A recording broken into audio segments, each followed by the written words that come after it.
আমার সামনে থাকা সকল ছাত্রছাত্রীকে জানাই আমার আন্তরিক শুভেচ্ছা ও সালাম। আসসালামু আলাইকুম। আজকের এই বিদায় অনুষ্ঠানে আমি তুষার কিছু কথা বলতে চাই, যদি আপনারা অনুমতি দেন। না দিলেও সমস্যা নাই, যেহেতু মঞ্চে উঠে পড়েছি। আমি কোনো কবি বা সাহিত্যিক নয়, সো আমার কথায় ভিতরে ভুল থাকাটাই স্বাভাবিক। আসুন বিদায় নিয়ে কিছু কথা বলি।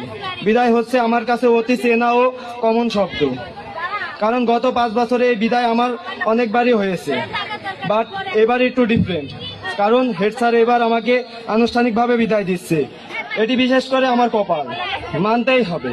প্রত্যেকবার বেয়াদবির জন্য আমাকে হেড স্যার রিমান্ডে নিত, বাট আজ নো রিমান্ড, জাস্ট সম্মান নিয়ে স্কুল থেকে কাঁদতে কাঁদতে বেরিয়ে যাব।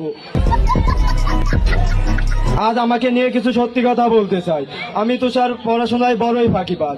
ক্লাস 6-এ যখন ভর্তি হয়েছি, তখন থেকে ক্লাস 9 পর্যন্ত শুধু এটাই ভাবতাম, কবে স্কুল থেকে বিদায় নিয়ে পালিয়ে যাব। কিন্তু দেখুন, সেই দিনটা আজ চলেই আসলো। এবারের সংগ্রাম মুক্তির সংগ্রাম, এবারের সংগ্রাম বিদায়ের সংগ্রাম। দীর্ঘ 5 বছর যাবৎ কিছু স্যারের নির্যাতনের হাত থেকে মুক্তি পেতে যাচ্ছি। ওই স্যারদের নামগুলো আমি বলে যেতে চাই, যেমন না থাকার বলছি না।